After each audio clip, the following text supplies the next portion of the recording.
Bago ang lahat, si Victor Wembanyama sa isang interview sinabi niyang gustong manalo ng Defensive Player of the Year at MVP ngayong taon. Kaya sinusubukan niyang itodo yung laro niya hanggang katapusan ng season at inaalagaan din niya yung katawan niya.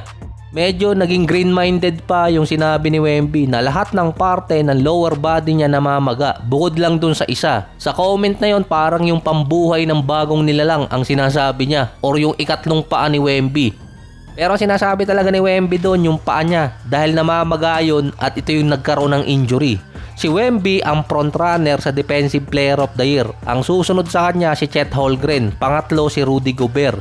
Nasa 3 games na lang kasi ang buffer ni Wemby. Kapag hindi niya na-meet ang 65 games, posibleng makakuha ng Defensive Player of the Year ay yung karibal niya, si Holmgren. Aminado naman itong si Wembanyama nung naunahan siyang magkaroon ng championship ni Holmgren, medyo nainis siya. Ngayon naman, posible siyang maagawan ng isang major award. Meron ding escalator clause itong si Holmgren. Kapag nanalo siya ng Defensive Player of the Year or kahit All-NBA team, yung 240 million niya tataas pa. Kapag nag-take effect kasi yung panibagong kontrata nitong si Holmgren at nakakuha siya ng award, yung nasa 240 pwedeng maging 250. Halos 10 million lang ang iaangat, hindi ganong kalaki. Ang pinakamatindi kasing kalaban ni Wembanyama para sa Defensive Player of the Year ay yung bilang ng games na lalaroin niya. Hindi si Holmgren. Siya lang kasi yung best option talaga na maging available kapag si Wemby hindi naging eligible sa award. Si Holmgren pa rin yung anchor ng defense ng Thunder. Siya rin yung silent candidate. Pero siya pa rin yung best defensive player or big man ng OKC. Ngayon na naglalaro pa siya ng more than 30 minutes.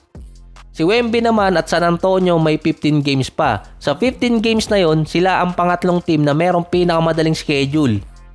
Kapag nakuha ng San Antonio ang nasa 8 or 9 wins out of 15 games remaining, pwedeng hindi na nila palaruin si Wembanyama at i-ready na nila sa playoffs. Yun ang dilema ng San Antonio at ni Wembanyama. Pwede siyang ipahinga na ng San Antonio sa mga remaining games kung secure nila ang number 2 or kaya yung playoff spot.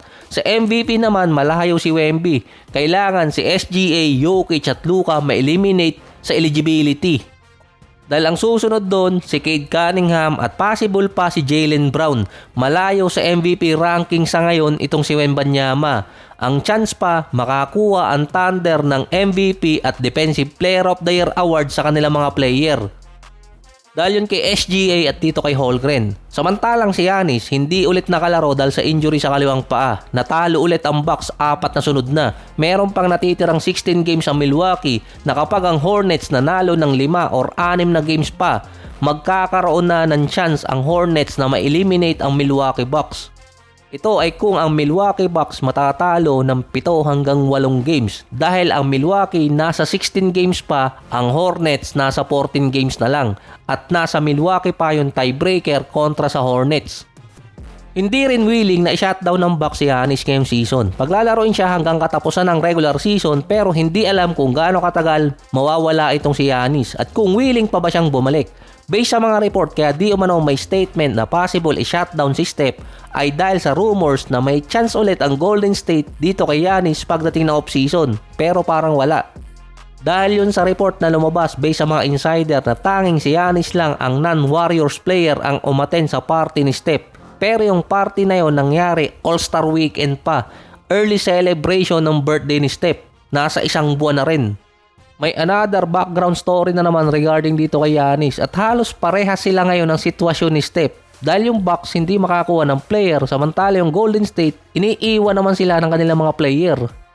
Yung paglabas kasi ng rumors na tanging si Giannis lang ang non-Warrior player na umattend ng party ni Steph, ito rin yung kasabay na merong makukuhang star player pagdating ng off-season yung Golden State at yung possible din na i-shutdown si Steph sa season.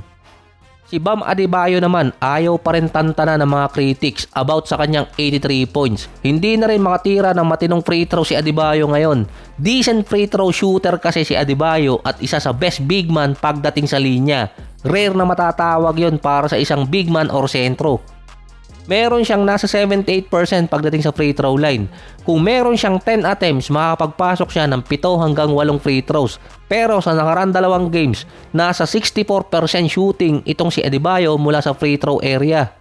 Pinagtanggol na rin kasi ni Coach Eric Spoelstra si Adebayo na dapat ang sisihin yung Wizards. Kinall out naman ni Adebayo na ang dapat sisihin yung coach niya dahil ni-retain pa rin siya sa game, hindi siya inilabas. Nagkasisihan na. Si Coach Steve Kerr naman pinagtanggol na rin si Adebayo. Kaso nagiging joke ngayon si Adebayo sa mga announcer at media. Kahit si Charles Barkley, binabanata na si Adebayo sa kanilang show. Sinabi naman ni Steve Kerr na kahit noon si Klay Thompson, binigyan niya ng go signal para ma-break yung record pagdating sa 3-point area. Kahit tambak na ang kalaban, parang bulls yun, pinabayaan pa rin niya si Klay sa last quarter para ma-break lang yung record. Pero si Haliburton dinagdagan pa yon na mas naniniwala na siya ngayon sa 100 points ni Wilt kesa doon sa 83 points nitong si Adebayo. Nasa 5 days na rin naman na nakakaraan pero hindi pa rin tinitigilan ng media si Adebayo. Kahit sinabi na ni Adebayo na wala siyang pakialam sa mga critics. Pero mukhang alam din ng mga critics na kapag hindi tinigilan si Adebayo, apektado yung game niya sa playoffs, lalo na sa mga crucial plays. Ginamitan naman ni Austin Reeves ng oldest play in the books yung Denver Nuggets. Intentional niyang minintis yung tira para makakuha pa ng ball possession at pinaabot pa ng overtime. Yung choke free throws dapat ni Reeves, nag-choke yung Denver Nuggets, nayari sila sa overtime. Hindi rin nahulaan ni Jokic yung gagawin ni Reeves dahil na-box out agad siya ni DeAndre Ayton. Akalain mo yun. Si Jamal Murray na nagiging super saiyan kapag kalaban yung Lakers, na-shutdown ni Marcus Smart at nila Rabia. 5 points at 1 out of 14 sa field. Unang beses di umano na hindi magandaan nilaro ni Murray versus Lakers. Hindi rin pwedeng idahilan na merong injury dahil questionable talaga siya papasok ng game versus LA. Sa playoffs naman, kahit masakit yung mga paa niya, niyayari pa rin niya yung Lakers. Akalain mo yung Lakers tumatalo na ng mga contender kapag si Austin Reeves umi-score na mahigit 20 points. Nilalayo din kasi ni Austin Reeves at ni Marcus Smart si Jamal Murray sa mga comfortable spot niya, either mid-range or easy drive sa basket. May mga open shot naman si Jamal Murray pero china-challenge pa rin ng LA. Dati kapag nakakreate siya ng space, hindi na siya habulin. Ngayon merong second defender na. Kaya naman palang depensahan ng Lakers itong si Jamal Murray. Pero halos katulad kasi ito ng ginawa ng Minnesota dati noong 2024 playoffs. Haharasin nila si Jamal Murray gamit yung dalawa nilang mga defender. Na kahit pa mag-triple-double si Nikola Jokic, napigilan naman ng Minnesota si Jamal Murray. Nahihirapan din si Jokic na makapwesto sa ilalim kapag kinuha niya yung role ni Murray bilang primary ball handler. Ang sitwasyon pa nun, kaya din pigilan dati ng Minnesota si Jamal Murray, pati rin tong si Nikola Jokic ng sabay.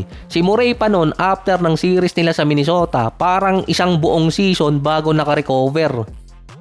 Nasa 7-7 record ang Nuggets kapag si Jamal Murray umiscore ng pababa ng 20 points or below 20 points. Besides sa game dito sa Knicks na na-injured siya. Ito rin kasi ang unang beses ngayong season versus LA pa ang umiscore ng single digit or wala pang nasa 6 points si Jamal Murray. Totally na shutdown talaga siya.